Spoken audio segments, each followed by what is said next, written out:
Hello lovely people, कैसे हैं आप सब लोग। आशा करता हूँ स्वस्थ होंगे, मस्त होंगे, ज़बरदस्त होंगे और अपनी अपनी पढ़ाई में व्यस्त होंगे। तो आज हम लोग पढ़ेंगे साइंस का चैप्टर नंबर 1, जिसका नाम है रासायनिक अभिक्रियाएं और समीकरण। ठीक ना। इससे पहले मैंने मैथ का कुछ लेक्चर अपलोड किया है चैनल पे, तो विजिट करके देख लेना। हालांकि बहुत टाइम हो गया उसको अपलोड किए हुए, कंटिन्यूटी नहीं बना पाया, लेकिन अब से मैं लगातार इस चैनल पे वीडियो को अपलोड करता रहूँगा। तो आज हम लोग पढ़ेंगे साइंस का चैप्टर नंबर 1। ठीक, चैप्टर का नाम है रासायनिक अभिक्रियाएं, रासायनिक अभिक्रियाएं एवं समीकरण, अभिक्रियाएं एवं समीकरण। ठीक, साइंस का चैप्टर नंबर 1 है, उसका नाम है रासायनिक अभिक्रियाएं एवं समीकरण। ठीक ना। तो हम लोग पढ़ेंगे रासायनिक अभिक्रियाएं एवं समीकरण में सबसे पहले हम लोग ये समझेंगे कि रासायनिक अभिक्रियाएं किसे कहते हैं। देखो, कुछ भी पढ़ो, कोई भी चीज़ पढ़ो, ठीक ना, लेकिन जो चैप्टर का नाम दिया है ना, पहले उसको समझने की कोशिश करो। जब चैप्टर का नाम को समझ जाओगे तो यहाँ पे तुमको समझ में आ जाएगा कि हाँ, इस चैप्टर में हमें पढ़ना क्या है। ये नहीं कि चैप्टर के नाम छोड़ के डायरेक्ट हेडिंग पे चले जाएं। तो पहले चैप्टर के नाम को समझ लिया करो कि इस चैप्टर में हमें पढ़ना क्या है। ठीक, तो यहाँ पे दिया है रासायनिक अभिक्रियाएं, ठीक ना, और यहाँ पे दिया है समीकरण। तो सबसे पहले समझेंगे कि रासायनिक अभिक्रियाएं किसे कहते हैं। लेकिन रासायनिक अभिक्रियाओं को समझने से पहले हमें ये समझना पड़ेगा कि रासायनिक परिवर्तन और भौतिक परिवर्तन किसे कहते हैं। तो रासायनिक परिवर्तन और भौतिक परिवर्तन किसे कहते हैं। तो रासायनिक परिवर्तन और भौतिक परिवर्तन के बारे में पिछली क्लास में हम लोगों ने पढ़ा है, ठीक ना। क्लास 9 में हम लोगों ने इसका डेफिनेशन दिया, तो हम लोग वहीं पे पढ़ लिया है। तो चलो थोड़ा सा जल्दी से एक बार रिकैप कर देते हैं। तो रासायनिक परिवर्तन किसे कहते हैं। रासायनिक वे परिवर्तन जो एक से दूसरी अवस्था में अगर चेंज हो जाए तो फिर से पुनः वापस अपनी उस अवस्था में नहीं आ पाएगा, उसे हम बोलते हैं रासायनिक परिवर्तन। जैसे मान लो कि दही है, दूध से दही का बनना। अगर एक बार दूध से दही बन गया तो फिर हम दही को फिर से हम वापस दूध में नहीं कन्वर्ट कर पाएंगे, नहीं कर पाएंगे ना। एक बार दूध से अगर दही बन गया तो दही को हम चाहें कि फिर से वापस दूध में कन्वर्ट कर लें, तो ये तो नहीं होता है। तो ये मेरा हो गया रासायनिक परिवर्तन। जिससे लड़कों का मूड हो गया, एक बार बन गया तो बन गया, फिर से वो वापस अब हम बैक अवस्था में नहीं आते हैं, तो मेरा होता है रासायनिक परिवर्तन। अब हम पढ़ेंगे भौतिक परिवर्तन किसे कहते हैं। तो वे परिवर्तन जो एक से दूसरी अवस्था में परिवर्तित हो जाएं, लेकिन फिर उसके बाद दूसरी से फिर से पुनः वो अपनी वापस उस अवस्था में आ जाते हैं, उसे बोलते हैं हम भौतिक परिवर्तन। ठीक ना। अब भौतिक परिवर्तन का एग्जाम्पल क्या है। तो भौतिक परिवर्तन में जैसे मान लो कि ये बर्फ़ है, ये बर्फ़ का गोला है, ठीक ना। क्या है, बर्फ़ का गोला। और यहाँ पे पहले देखो पानी। तो अगर पानी से बर्फ़ बन गया, पानी को मैंने जमा दिया तो वो बर्फ़ हो गया। अब बर्फ़ को फिर मैंने मेल्ट कर दिया, नहीं पिघला दूंगा तो वो क्या आ जाएगा, फिर से पानी में आ जाएगा ना। वापस देखो ये फिर से अपनी पुनः उस अवस्था में आ गया। तो इसको हम बोलते हैं भौतिक परिवर्तन, और इसको बोलते हैं जो पहले बताया था वो मेरा होता है रासायनिक परिवर्तन। तो भौतिक परिवर्तन और रासायनिक परिवर्तन के बारे में हम लोगों ने क्या समझ लिया, ठीक ना। तो रासायनिक अभिक्रिया में कौन सा परिवर्तन पढ़ना है, सिर्फ रासायनिक परिवर्तन। यानी यहाँ वहाँ पे अभिक्रियाएं होंगी और एक बार एक से दूसरी अवस्था में अगर यदि वह बदल गया तो फिर से वह पुनः अपनी वापस उस अवस्था में नहीं आ पाएगा। कुछ भी कर लो, भौतिक परिवर्तन करो तो आएगा ही नहीं, तो उसे हम बोलते हैं रासायनिक अभिक्रियाएं। अच्छा ठीक है, अब समझेंगे कि रासायनिक अभिक्रियाएं किसे कहते हैं। तो देखो रासायनिक अभिक्रियाएं, देखो एक काम करना, डेफिनेशन के चक्कर में, परिभाषा के चक्कर में तुरंत मत पड़ जाना। चीज़ों को समझते जाओ, वहाँ से परिभाषा बनाओगे तो कभी नहीं बोलोगे। लेकिन पहले परिभाषा समझे, परिभाषा को रटोगे तो रटने वाली चीज़ तो भूल ही जाती है इंसान। तो पहले उसकी चीज़ों को समझा करो, तब बाद में परिभाषा पे आया करो, परिभाषा अपने आप बन जाएगा। तो देखो सबसे पहले एक नॉर्मल हम समीकरण लेते हैं। आप समीकरण किसे कहते हैं वो अभी बताया नहीं, मैं आगे बताऊँगा। लेकिन मान लो कि ये समीकरण है, ठीक ना। मान लो कि क्या है, ये समीकरण है। भाई मैथ के स्टूडेंट है, इतना तो मान ही सकते हो ना कि ये समीकरण है, और ये समीकरण है। आप कैसे क्यों है आगे बताऊंगा। ये समीकरण, और यहाँ पे क्या है मेरा हाइड्रोजन, और यहाँ पे सबसे सिंपल मैंने समीकरण लिया है, हाइड्रोजन और ऑक्सीजन। यहाँ से मिलकर मेरा क्या बनेगा, वाटर यानी पानी, ठीक ना। हाइड्रोजन है यहाँ पे ऑक्सीजन, इससे मिलकर मेरा क्या बनेगा, पानी बनेगा, ठीक है। तो देखो ये मेरा क्या है, हाइड्रोजन है क्या है, गैस है। ऑक्सीजन भी क्या है, गैस है। लेकिन यहाँ पे वाटर यानी पानी क्या है, लिक्विड यानी तरल है। ये दोनों गैस है और ये मेरा क्या बना है, लिक्विड बनना है। हालांकि पानी भी है अलग अलग ठोस द्रव गैस तीनों अवस्था में पाया जाता है, लेकिन यहाँ पे क्या बनेगा, लिक्विड बनेगा, और यहाँ पे गैस है। अब देखो यहाँ पे देखो, सबसे पहले हाइड्रोजन की प्रॉपर्टी को समझेंगे, यानी हाइड्रोजन के क्या गुण है, ऑक्सीजन के क्या गुण है, और मेरा पानी का क्या गुण है, ठीक ना। तो अगर सबका गुण सेम रहा, गुण इसका परिवर्तन नहीं हुआ, तब तो वो भौतिक परिवर्तन होगा। लेकिन अगर इसका अभिक्रिया के पश्चात अगर यदि इसका गुण चेंज हो गया तो ये मेरा क्या हो जाएगा, इसका गुण धर्म चेंज हो गया तो ये मेरा क्या हो जाएगा, रासायनिक परिवर्तन हो जाएगा। तो देखो हाइड्रोजन और ऑक्सीजन। ऑक्सीजन क्या है, जिससे कोई चीज़ जल रहा है। ऑक्सीजन का गुण क्या होता है कि कोई चीज़ जल रहा है तो वहाँ पे अगर ऑक्सीजन थोड़ा मात्रा में दोगे ना तो वो और जलने लगेगा। यानी ऑक्सीजन क्या होता है, कोई जलती हुई चीज़ को जलाने में मदद कर रहा है, ठीक ना। और हाइड्रोजन क्या है, ये जलता नहीं है, ये कुछ भी वहाँ पे चेंज नहीं करता, ठीक ना। तो इसकी गुण अलग, इसकी गुण अलग हो गया। लेकिन अब पानी क्या है, पानी की अवस्था देखो कि ये क्या होता है, कोई जल रही है तो उसको बुझा देगा, देख रहे हो ना, ये जलने में मदद कर रहा है, ये जलता ही नहीं है। लेकिन इन दोनों के रिएक्शन से जब मेरा वाटर यानी पानी बना तो किसी चीज़ को क्या कर रहा है, जलने वाली चीज़ को बुझा दे रहा है। तो इसका गुणधर्म अलग हो गया, इसका गुणधर्म अलग हो गया, और अभिक्रिया के पश्चात जो मेरा ये बना है इसका गुणधर्म अलग हो गया। तो ये मेरा, इसका मतलब कि एक बार से यहाँ पे यहाँ बदल गया तो फिर से वापस अपनी पुनःअवस्था में नहीं आएगा। इससे हम क्या बोलेंगे, रासायनिक परिवर्तन, ठीक ना। अगर एक बार पानी बन गया तो उसे हम सोचेंगे कि फिर से उसे वापस अलग अलग ऑक्सीजन में और हाइड्रोजन में ब्रेक डाउन कर दें, यानी तोड़ दें, तो वो नहीं टूट पाएगा। अब तुम बोलोगे कि पानी को गर्म कर देंगे गैस बन जाएगा, तो वो तो अलग अलग नहीं, वो पानी गैस के कंडीशन में होता है। पानी को गर्म करोगे तो पानी भाप के रूप में वापस चला जाएगा, वहाँ पे हाइड्रोजन ऑक्सीजन अलग अलग रूप में नहीं जाएगा, ठीक ना। तो ये मेरा परिवर्तन भौतिक परिवर्तन हो गया। अब इसमें एक चीज़ हमें और समझना है कि ये देखो, अब बोलोगे कि आखिर हम जब इस कंडीशन में होता है जैसे हवा है, हवा में हाइड्रोजन नाइट्रोजन ऑक्सीजन सब चीज़ पाया जाता है। तो अगर हवा में ये सब चीज़ पाया जाता है तो ये मेरा ऑक्सीजन हवा में मैं उसको क्यों नहीं देख पाता हूँ। चाहे हाइड्रोजन है तो हवा में हाइड्रोजन भी होता है, तो उसको मैं क्यों देख नहीं पाता हूँ, क्वेश्चन है ना। तो इसका रीज़न ये है ना दिखने का कि इनका जो मेल्टिंग पॉइंट जो है, यानी दोनों का जो मेल्टिंग और बॉइलिंग पॉइंट जो होता है ना, लगभग ऑक्सीजन का तुम्हारा मेल्टिंग पॉइंट लगभग नियर अबाउट -185 डिग्री सेल्सियस के करीब में होता है, और हाइड्रोजन का तुम्हारा -215 या 20 ऐसे इतना डिग्री सेल्सियस करीब में होता है। मतलब तुम समझ रहे हो कि अगर ऑक्सीजन -185 डिग्री सेल्सियस पे रहा तो ये मेरा क्या भाप के रूप में रहेगा। हाइड्रोजन -215 डिग्री सेल्सियस के रूप में रहा तो ये मेरा भाप के रूप में रहेगा। और हम जिस टेम्परेचर पे हम लोग रहते हैं उसका टेम्परेचर क्या होता है, हमारे वायुमंडल का टेम्परेचर क्या होता है, ठंडी में कितना जाएगा तो बढ़ जाएगा तो 20 डिग्री सेल्सियस से लेके, और गर्मी में बढ़ गई 40-45 डिग्री, यानी मान लो 50 डिग्री सेल्सियस। चाहे अगर मान लो हम कश्मीर में हैं तो मान लो कि -50 डिग्री सेल्सियस से लेकर 50 डिग्री सेल्सियस। इससे कम या ज़्यादा टेम्परेचर में तो हम लोग नहीं रहते हैं, -50 डिग्री से ज़्यादा तो टेम्परेचर में हम लोग नहीं रहते हैं, या 50 डिग्री से ज़्यादा भी टेम्परेचर हम लोग का नहीं होता है, वो कभी कहीं गर्म इलाके में वहाँ पे हो जाता है। लेकिन हमारे यहाँ पे क्या है, गैस के रूप में ये कब पाया जाएगा ऑक्सीजन, -185 डिग्री सेल्सियस पे। इस अवस्था में हम लोग जा ही नहीं पाते। अगर इस अवस्था में हम लोग जाएंगे तब उसको देख पाएंगे, तो हम लोग जा ही नहीं पाते।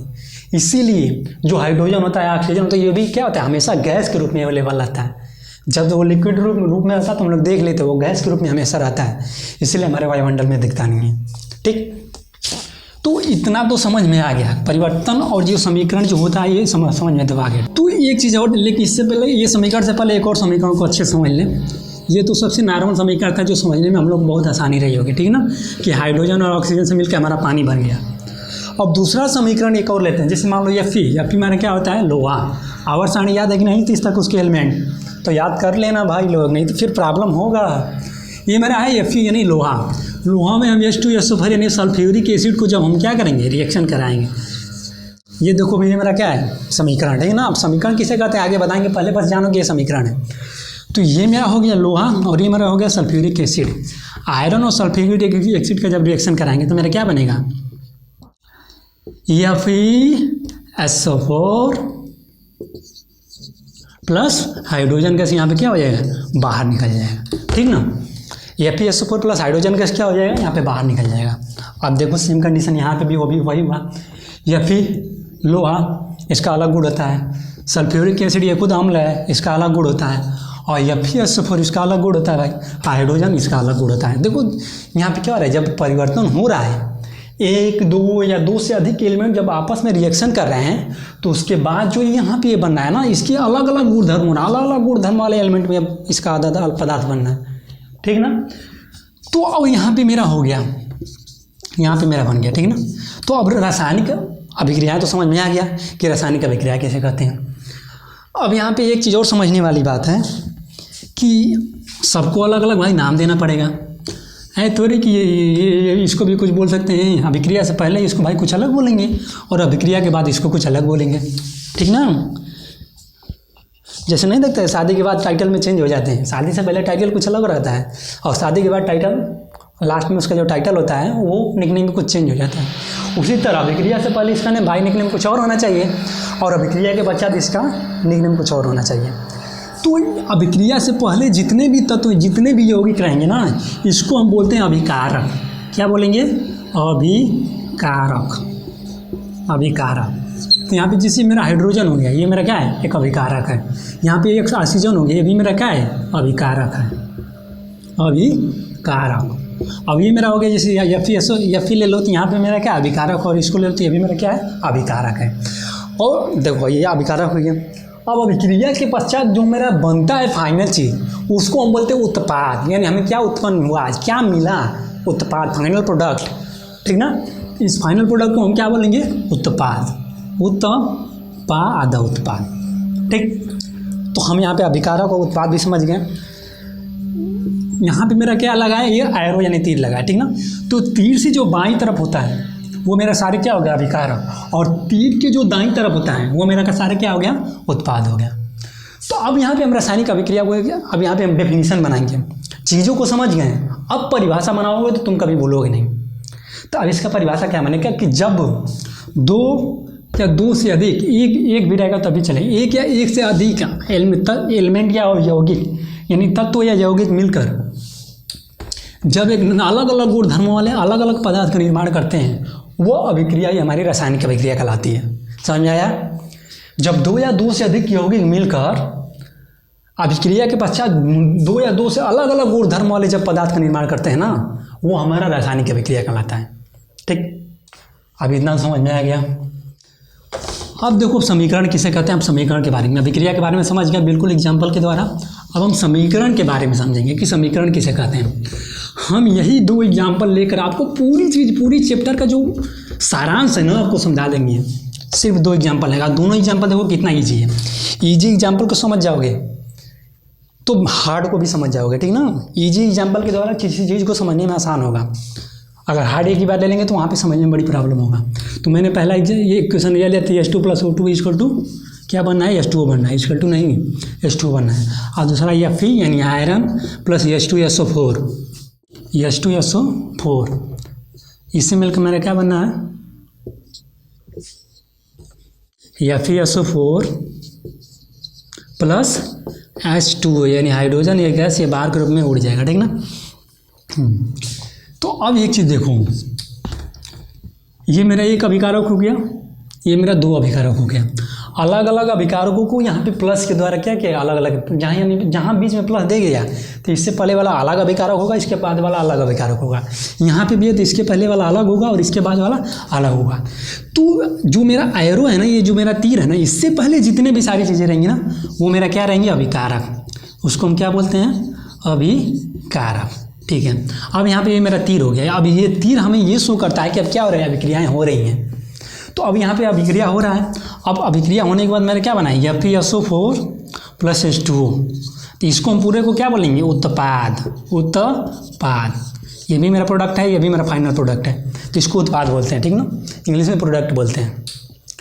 तो अब यहाँ पे एक चीज़ देखो, यहाँ पे हाइड्रोजन है H2 + O2 है। ये गैस है तो पता है कि H2O2 के फॉर्म में लिखा जाता है।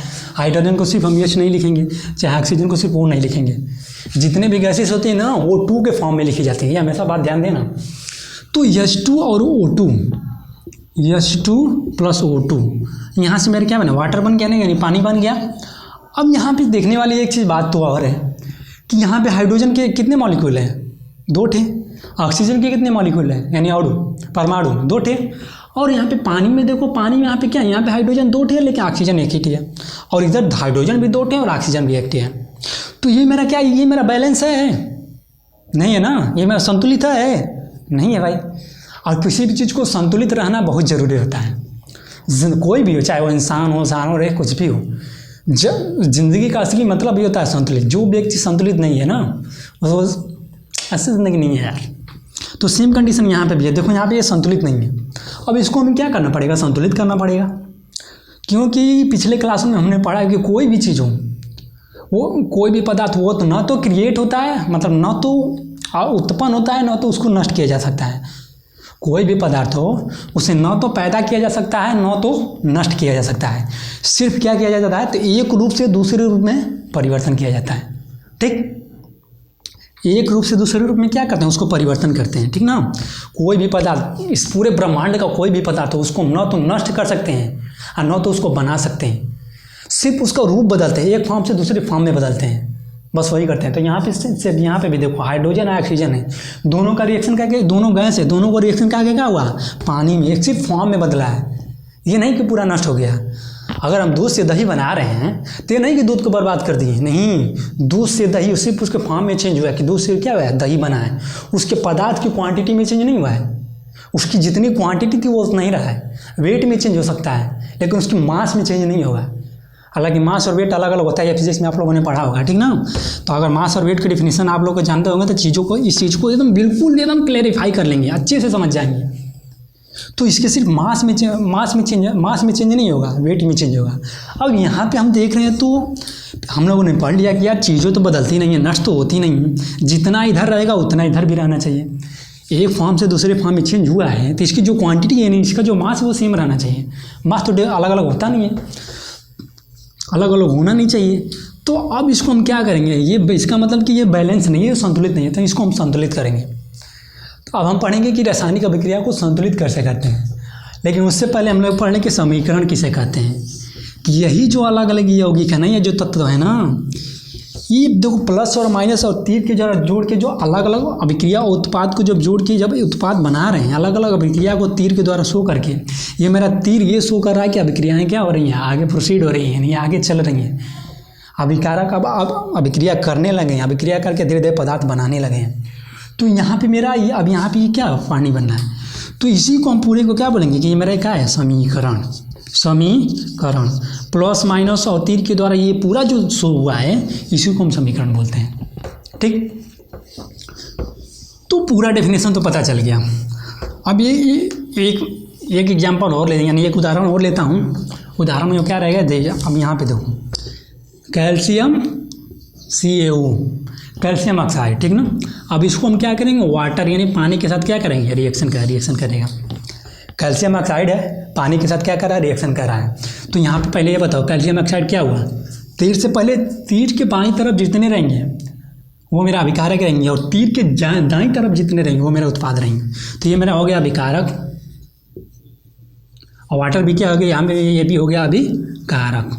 ठीक ना। ये मेरा एरो यानी तीर है। इसके बाद देखो अब जो बनेगा मेरा क्या होगा, उत्पाद। इतना पहले माइंड में कंफर्म कर लो, ये मेरा उत्पाद होगा। अब कैल्शियम ऑक्साइड पानी के साथ रिएक्शन करके क्या बनाता है, calcium hydroxide. Calcium hydroxide plus यहाँ पे H2 क्या होगा, गैस के रूप में ऊपर चला जाएगा। ठीक ना।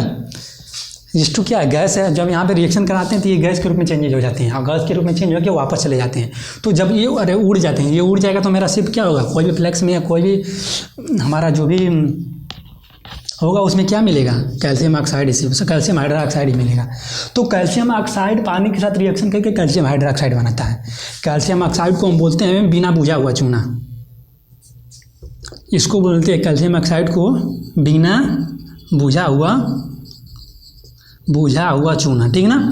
और कैल्शियम हाइड्रोक्साइड को हम बोलते हैं बुझा हुआ चूना। ठीक, बिना बुझा हुआ चूना और बुझा हुआ चूना। यानी बिना बुझा हुआ चूना जब पानी से रिएक्शन कर रहा है तो क्या बना रहा है, बुझा हुआ चूना बना रहा है। बुझा हुआ चूना बना दिया। अब यही वो बुझा हुआ चूना होता है जिसे हम क्या बोलते हैं कि चलो इसी दीवार पे चलो वो मार दो चूना। हाँ, नहीं से बोलते हैं कि चलो दीवार पे चूना मार दो, तो वही ये वो भी बुझा हुआ चूना ही होता है। जब यहाँ अब बुझा हुआ चूना क्या हो गया, यानी CaOH का ट्वाइस, ये मेरा बुझा हुआ चूना हो गया। अब बुझा हुआ चूना को जब हम दीवार पे जैसे जैसे जब पेंट करते हैं तो ये चीज़ देखे होगे कि वो बड़ी धीरे धीरे चढ़ता है। अगर आज मैंने दीवार को चूने से पेंट किया तो आज नहीं, कल परसों या कल शाम तक या परसों तक वो पूरा उस पर लाइट आएगा। आज पेंट किया तो तुरंत लाइट नहीं आता। उसका रीज़न क्या होता है कि जब ये बुझा हुआ चूना है, अब उसको करती हैं तो अब यहाँ पे मेरा हवा है ना, एयर। बुझा जैसे पेंट कर दिया, बाकी हवा तो चारों तरफ है, तो हवा में जो वाटर रहता है ना, यानी कुछ नमी रहती है, उसके साथ जब ये रिएक्शन करेगा तो वहाँ पे मेरा क्या बनाएगा, CaCO3 यानी कैल्शियम कार्बोनेट बनाएगा। Calcium carbonate, CaCO3 calcium carbonate. अब कैल्शियम कार्बोनेट पता ही है चमकीला पदार्थ होता है, और धीरे धीरे रिएक्शन करके वो कैल्शियम कार्बोनेट बनता है। ये बहुत स्लो प्रोसेस होता है। उसीलिए जब हम दीवारों पे चूना करते हैं तो 1 या 2 दिन बाद उसके प्रॉपर अच्छी से चमक आती है, क्योंकि हवा में वो ऑक्सीजन के साथ धीरे धीरे रिएक्शन करेगा और धीरे धीरे रिएक्शन करके यहाँ पे क्या बनाएगा, कैल्शियम कार्बोनेट। कैल्शियम कार्बोनेट बहुत स्लो प्रोसेस है। कैल्शियम बिना बुझा हुआ चूना हवा में उपस्थित ऑक्सीजन के साथ क्रिया करके बहुत स्लो प्रोसेस से कैल्शियम कार्बोनेट बनाता है। इसीलिए हमारे क्या होते हैं, धीरे धीरे चमक आती है। तो फाइनली मैंने चैप्टर का जो एम क्या है, जो मेन वो क्या है, वो हम लोग ने पढ़ लिया, ठीक है ना। अब हम लोग पढ़ेंगे कि कल की रासायनिक अभिक्रियाएँ कितने प्रकार की होती हैं, उसके एग्जाम्पल के बारे में पढ़ेंगे और बाकी सब डिटेल के बारे में पढ़ेंगे। तो ये सब कल पढ़ेंगे, ठीक ना। आज मेरा भूख लग गया, तब जा रहे हैं खाने। हम नेक्स्ट लेक्चर कर लूँगा। तो इसको अच्छे से, आशा करता हूँ कि तुम बिल्कुल अच्छे से समझ में आया होगा। डेफिनेशन याद करने की ज़रूरत ही नहीं पड़ी होगी। हम लोगों ने इस एग्जाम्पल को, चीज़ों को अच्छे से समझ लिया ना तो माइंड में हमेशा रहेगा, डेफिनेशन कब भी बन जाएगा, ठीक है ना। तो चलो इसी के साथ मिलते हैं नेक्स्ट वीडियो में। तब तक के लिए बाय।